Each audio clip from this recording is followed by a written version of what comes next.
Ivan Selebinka. So, you are a founder and owner of FloorTech, very competitive market in your business industry, yet you were still able to generate $10 million of gross revenue last year. And you're a husband, father, and most important thing, you're a Christian man. Where does the story start?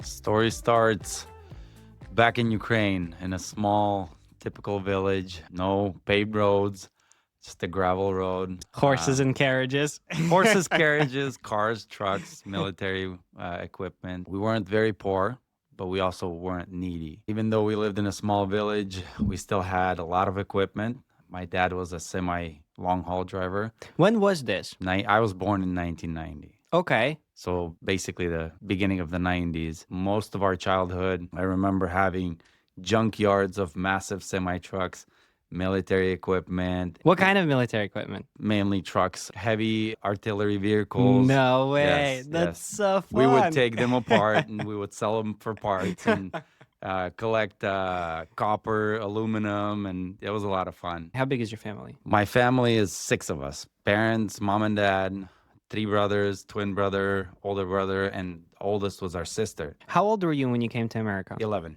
Okay. 11 years old. How was your start? Would you say it was pretty rough here in America, or did you have some support? In America, as a child at 11, I think it was amazing. I mean, it was completely different than what we imagined. We got a car, we had video games, computers, we had no cell phones where we come from. We didn't even have a home phone. When we were scheduled to fly out, the Twin Towers went down. That was a little bit of a scary situation for us. They delayed our flight. We got a little scared that the U.S. was under attack. Rumors start spreading. People start telling us, don't go. But shortly after that, I want to say 2 or 3 months later, we flew out. So, you're in America. Yes. And I'm assuming you're going to school at that point, right? The first year we came here, we went to school right away. This was early spring. We ended up going to school for a couple more months. What's next? Summer school, right away. How many years did you go to school in America? 6. You finished high school? No. When did you stop going to school? 11th grade. I tried really hard. You're so close. I would spend most of my day in school to try to finish. And in the end, I ended up dropping out. What stopped you? It wasn't that I couldn't physically stay in school or focus. It was a simple behavior situation where they gave me a final chance to finish school, and they said, listen, you're going to be under the microscope. And I think it was a simple burning out in the parking lot situation that pushed me overboard. So they threw me out of school. Were you a troublemaker in school? I wouldn't say I was a troublemaker. We did have issues with gangs that specifically picked a fight with me and my twin, which there was only 2 Slavic guys in the school. We ended up fighting them. After that, we had a lot of fights that we did not pick. However, because it was a gang, they always felt that they wanted to pick on us and we were easy target. But we stood our ground, but still ended up getting in trouble. So that definitely pushed us into getting in trouble a lot. When did you get into construction industry? Construction was something I really wanted to get into. Every cool person I knew was in construction, making money. I remember when I was 12, I was asking my cousin, do you think I could go work with you? He said, no, I could get in trouble. You're a kid. And to me, him saying that I'm a kid was like, now I definitely want to go to construction. Now I want to be out there, because the minute you let me, that means I'm not a kid anymore. But I think when I was 14, that was like my first tryout in construction, and that was new construction. My older brother, and he had a partner at that time, they were actually working as helpers for a contractor that was out of the country at the moment, and they badly needed help. And they said, hey, listen, we need somebody tomorrow. I said, I'm your guy. I'll be up at 5 in the morning, whatever you need. And sure, I mean, next morning, 5 in the morning, I had my lunch ready to go. My mom packed the bag. I'm ready to go. And they said, hey, we didn't get an answer from Igor. Igor didn't get back to us. Sorry, bro, we can't take you. No way. I was heartbroken. I was very upset. But this story gets worse. The next morning, they took me. For the next 2 weeks, they took me to work every day. That was the best time of my childhood, you could say. Long story short, Igor gets back. He gets all kinds of upset with the guys. Hey, the van is not in the same condition I left it. I've got repairs after you guys. And they said, hey, we don't even want to bring up the situation that you helped us, that we needed you like to pay you, you know? I said, well, okay, if you guys feel that way. And then they finally brought it up to him. He said, what? I'm not paying anybody. This is crazy. I never approved this. This is not going to be. Never paid me to this day. Do you feel like he owes you money? I don't. No, I never did. I never felt that way. To be honest with you, life took a very big turn in his life, which I don't think it's because of me. People like that have a tendency to do these things over and over and over again because they learn that they can do it, and they build their, not their business, but they build their business idea on situations like that. They build it in a way where they think that because of all of their shortcomings, they can offset it by not paying certain people or cheating somebody. So I've met many people like that. And I've had a lot of situations like that personally in my life where I was before a choice to make the right decision or not. To me, because I feel like I was in those situations, I knew how important it was at the end of the day to say, you know what? I don't have to make money. Even if I don't make money today, overall, tomorrow, even this month, if I close it negatively, I want to be honest with this person. I want to pay this person because it's not his situation. It's cool. It inspires. I have a quote. Every great story begins with a spark, curiosity, and courage. Where would you say your spark began? I was very inspired by creating something. To me, the flooring industry, especially new construction, even retail, was so amazing that you can walk into a space and you see a bare concrete. And when you walk away, you see that concrete, in a sense, furnished. This home is now furnished. That was the idea to me. Or you walk into a home that's retail, that's residential, and someone's living in that home. And you walk into this personal space where these people live, and they call it their home. This is their personal bubble. And you're able to take their old flooring out, create a new living space for them, and walk out of there and get that final picture before they go in, get it dirty, and trash it, right? In some cases, people keep it meticulous, clean, but you get this perfect idea of something new, something renovated, something done better than it was. What was the first risk you had to take to start your business? To be honest with you, for me, it was dive deep and say, this is something that I'm going to call my career, or I'm going to call this my business. And I think for me, that was something, purchasing a brand new vehicle. Is that where you started with the brand new vehicle? Is that where your business started? No, that's not where I started. I started when I was roughly 17 years old, actually. I bought an old van. It was actually a retired van from Butler. They had this van that had roughly 120,000 miles. Everything was intact, but the vehicle was just running rough. Nobody ever took care of it, all dented up. I bought some tools on Black Friday, and that was it. And I honestly didn't have a plan with it. Did you have enough money saved up to start this business? No. Mind you, I had this van. I had these tools. I didn't have a business plan. I had no source of work. I had these things sitting there just because I knew that one day I wanted to do something in terms of construction. And flooring was obviously something that everybody did around me. That's so interesting. So would you say that that was all of your savings you had? You invested into the van and tools? Yes. All my personal savings that I had, everything besides what I could spend, was in that vehicle, was in that van. Do you remember your first job that you ever got after buying the van and tools? I do. Absolutely. What I was could it? never forget it. The first job I ever got was a contractor that I helped out occasionally. He called me and said, hey, I have this very important task. I'm going to pay you $300. This is afternoon. This is like, I want to say definitely after 12 o'clock, right? He said, I need you to drive 3 hours and I need you to install this one piece of trim for $300. At that time, nobody was paying me $200 for a day of hard labor. He said, I'll pay you $300. And I said, I'll do it. I jumped in the car, drove out there. I put that transition. And shortly after that, he gives me a job that was 18 boards to replace. I didn't know what the entire task was. He said it was a service call. It was very important. He said he would be there to help me. He just needed somebody to basically lead the service call. And he said it was involving replacing a couple planks in a condo. That's all he told me. It was in Oakland. And I'm thinking, okay, how bad can it be? I've got a couple people I can call, I can ask for advice. Was there YouTube back then? There was, but it wasn't as accessible. But anyways, we get there the next day. He doesn't show up. I get to the house. It's a condo in Oakland worth maybe over $1 million. Wow, in Yeah. Oakland. Yeah. This is 2009, my first job, and I'm supposed to replace 18 bamboo planks that are 10 to 12 feet long.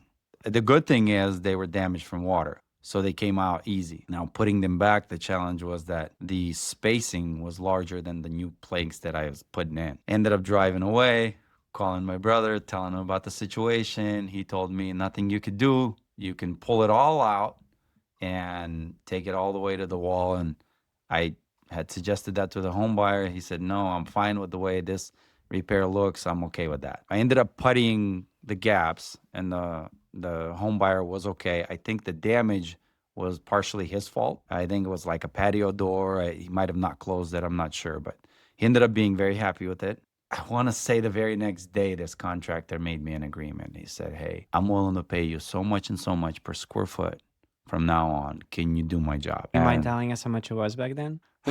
It's an unreal price. I'm being honest with you. It was $1 per square foot for glue down hardwood. Wow. Or laminate. It didn't matter. At that point, no LVP existed. This was laminate or hardwood glue down. However, I saw it like this. Can I install enough to make more than I'm making as a helper? Yes, I could. Being new construction, I could fly in and I can knock out, with the helper I was knocking out 900 square feet a day. That's great. Yeah. This was Lennar Homes.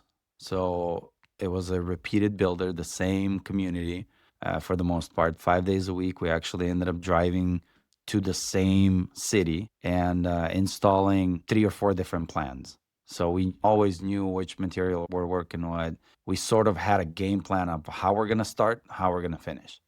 And at that moment, I think I had my twin working with me. So it was sort of like more of a partnership rather than just a helper and a leader. We split the tasks. Hey, you're faster at this, I'm faster at this. Let's knock it out, go home. But yeah, that was sort of my experience. I got another quote. Growth is not a straight line. It's a cycle of learning, adapting, and daring to dream bigger. What was the first nightmare you had to experience? So at one point, working as a contractor, obviously licensed, insured, working with larger companies. At one point, I took a risk and I ended up taking work from 2 companies. I saw an opportunity and I told myself I have to take it. And to be honest with you, at the end of the day, my idea was, hey, if it's better here, I'm going to jump. The very first week, those 2 companies ended up scheduling 20 jobs for me. And this is just me and 2 other guys. I don't have anybody else. I'm thinking, okay, I have 5 days. I prayed so hard that week. Schedule went out on Friday, and Monday I had to start executing. I had to have a game plan. I have no game plan. So I prayed so hard on Friday. I actually shared this with my older brother, and I said, hey, I need your help. And he said, I can't. I actually have a very busy week next week. So I said, what am I going to do? I said, God, I don't know how, but you see, I can't. Like, there's no way. I mean, one crew, even if we did 2 jobs a day, there's no possible way. So I ended up calling everybody, and then Saturday comes. I don't have a game plan. And then Sunday comes. And Sunday evening comes. I don't have a game plan. People start calling in and saying, hey, I had a cancellation. I could take a job Monday. I was like, no way. We ended up getting another van. We ended up splitting. And by the end of the week, Dennis, I cannot tell you right now exactly what we did, exactly the moves we made. All those jobs were done. You know that feeling as a 7-day Adventist when you come home on Friday, when you had a very long week and you have like a fresh meal, a clean house. When I came home, I was still living with my parents. And I remember this burden that was just lifted off my back. And I don't know how, but I know that all these people came together. We knocked out all these jobs, and I saw this opportunity. And I thought to myself, I have to start inviting other contractors to help me. I have to use other people as resources and allowing them to make money as well. because by myself, I can't do it. So at that moment, I think that was one of the larger breakthroughs for me. What lesson would you say you learned from this story that helped you to move forward? I need to bring in more people to execute the plans that I have. And would that involve employees, contractors? What were you thinking at that time? At that time, honestly, I didn't know the difference between employees. I didn't know the difference between contractors. I just knew that, hey, can you help? Yes. Do you have a van? Yes. Do you have tools? No. Let's go buy it for you, right? Whatever we have to do, let's go figure this out. But I need you at this job, and let's make sure that you know what you're getting and I know what I'm getting. So I think that was like all hands on deck, right? Whatever we could use, we're going to use it. Milestone represents not just where you've been, but where you're going next. You got the van, you got the tools, and you were just ready for the call, and you took it when it came. And because of that, doors opened, and you started receiving direct work because of it. And then eventually, since you got your experience, you started knocking on a couple other doors, and they opened up for you. And then another opportunity came that you have too much work and you don't know what to do with it. And so other guys started knocking on your door and you opened it for them. What was the next move you took? How did you grow it from there? From there, the hardest part for me was to let go of being out in the field installing, because I realized that I had too much work and somebody needed to manage it. So the challenge that I had was to self-discipline to stop being in the field or stop controlling over one job and maintaining control over all the jobs going. I badly needed to do this because constant issues would come up on different projects. And if I'm focused on one project, A, I'm not able to focus on it. I'm not able to give it the attention that it needs. B, those other guys are sitting without answers. So I've had a lot of situations where I couldn't get answers because somebody couldn't answer me or simply chose not to. And you would be sitting somewhere, who knows how far, and no one's paying you because you're not on the clock. So I valued other people's time, and I realized that there's a short time that I have to get these answers to these people so that A, they can make money, B, they can get home to their lives. And I realized that there was bad need for managing those jobs that were going on. So for me, that was a hard challenge because I knew that I could make a lot of money installing myself. I knew that I can install good. I knew I didn't have to worry about it. I could pick the best job, but I had to unfortunately let go of those things and be able to focus overall over the business. So you started your business and you already have this opportunity where you can multitask, multiple crews, multiple stores. And now you're becoming more of a business owner, right? Instead of business operator. Would you say that there's a lot of liability on you at that point? Or would you say that the guys you had were great guys and great talent? I would say I had a lot of great guys that worked with me, and I personally knew a lot of them, whether church or somebody very close that family member had suggested. They were truly great guys. But at the end of the day, great people make mistakes. Yeah. And also people that were created into contractors, they're not necessarily professional contractors that you can rely on. And those were the issues that I had to deal with, whether it was safety or unprofessionalism or simply didn't lack English. Yeah, I wouldn't say that I had professional installers, and that gave me a privilege because I was able to actually manage that part of it for these people and, in a sense, offered them an opportunity that in otherwise they wouldn't have. Do you remember the year when you crossed your first million? I do remember that year, yes. Tell me about it. To me, I knew it wasn't $1 million in my pocket. Yes. I knew it was just gross $1 million. Yeah. And I knew that to me, it wasn't a number that I was trying to achieve. I was just trying to do a lot of work. And I knew that I had enough money to live, and I knew I had enough money to buy things that I needed. You always want more. Of course, I wanted better things. I wanted a bigger house. I wanted a better car and better van. And I loved the action. I loved the jobs. I loved being the contractor. I loved managing it. I loved giving the opportunity to all the guys that worked with me. So no, to be honest with you, I wasn't focused on it. It wasn't like some kind of milestone for me. How long did it take you, would you say, the day you bought your van and tools to cross the first million gross? How long did it take you?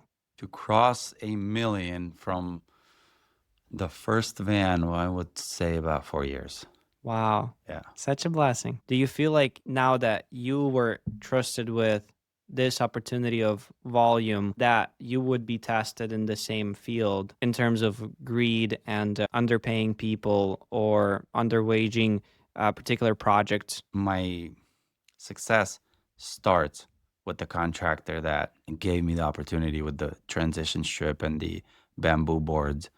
But also, there was numerous times where I had to, believe it or not, walk up to my mom in the morning and say, "Hey, mom, thank you for fixing my lunch. Thank you for this 4 in the morning for this breakfast." She had everything ready to go. "Could you lend me some money for gas?" No way. Yes, she said. She always said yes. She only had like a part-time job cleaning houses, but she always had enough money for gas. And to me, it felt so bad asking her for money for gas. I knew that I was doing something badly wrong, but I didn't have any other opportunity. At one point, she said, "Listen, son, I love you, but you're doing something wrong. I'll always give you money, but I see how hard you work. There's got to be somebody else that's willing to pay you for the work you do because you work so hard." I thought really hard that day. And I still went to work and I said, "Hey, Mike, I'm not coming to work the next day. No matter what, I'm not coming to work. This is the end of our relationship." I had no plan, but I knew I had to stop what I was doing. I want to say a couple days later, the scheduler, I knew her very well because she was the production manager, the scheduler. She called me and she said, "Hey, Ivan, I need you. Do you have your license and all your paperwork?" And I said, "I do." She sent me an email. A couple days go by. She calls me and she says, "Hey, I hope you were able to take a look at all my application." And I said, "You know what? Honestly, I didn't." She said, "Well, I'm going to have to take this job away from you. I have a job scheduled on Monday." I said, "No way."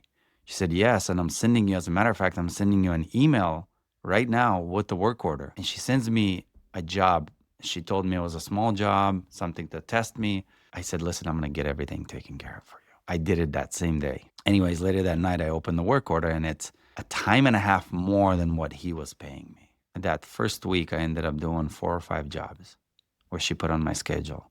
At the end of that week, she told me that we had a builder that told us if we do not get Ivan back on our tracks, then we're going somewhere else. We're not going to be working with you guys. So they didn't really have a choice. They had to reach out to me.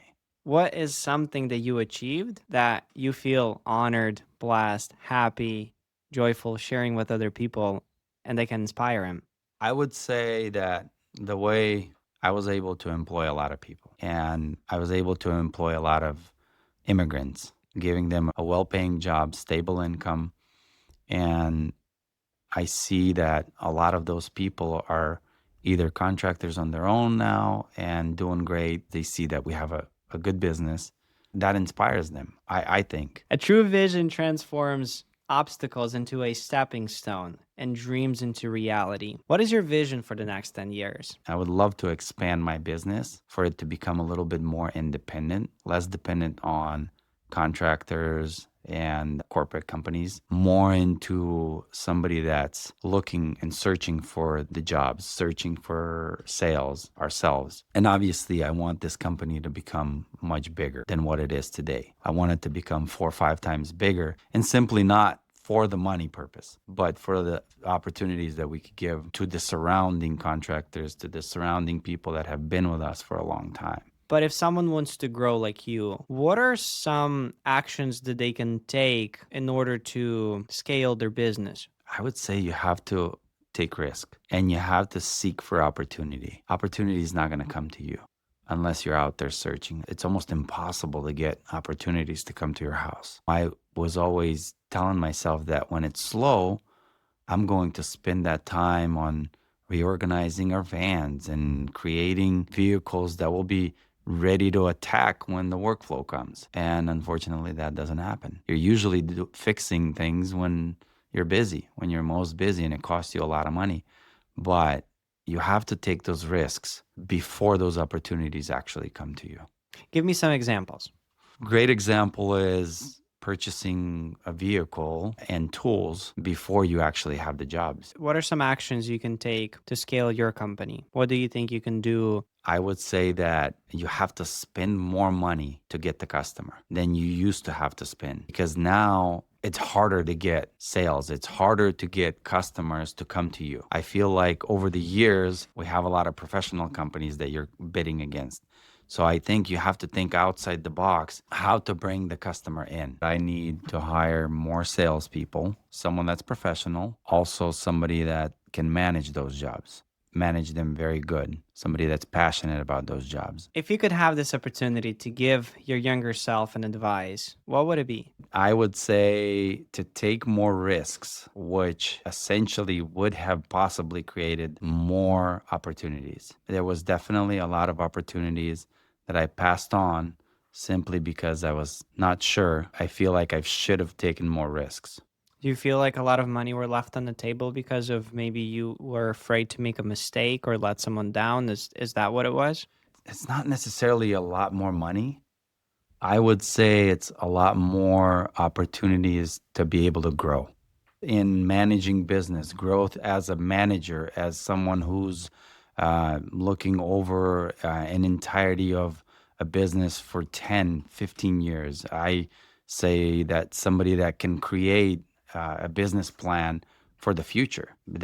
I personally think that a leader needs to always grow. I just wanted to get the final conclusion. You started in a different country, starting with not much of connections, yet you were still able to build a business. And the business that didn't just pay for your bills, a business that was able to pay for many other people lifestyles as well. And now you're saying that it's not about money, but it's about the opportunities that you can provide to other people. Is that what inspires you? Or is there maybe another story that you would focus on? You know, as a person, I feel that we are created to do something more than just earn money. I personally like to create things. And to me, if I can create jobs, create new structures, new buildings, when I look at something newly created, I get inspired to create more. When I see that I'm able to create jobs or give someone an opportunity, I know that I can create more. And I know by doing those things, there will be a reward. Obviously, you have to make sure you're being rewarded for it, which you can use to help other people. You grow as a human being in that way. Awesome. Thank you.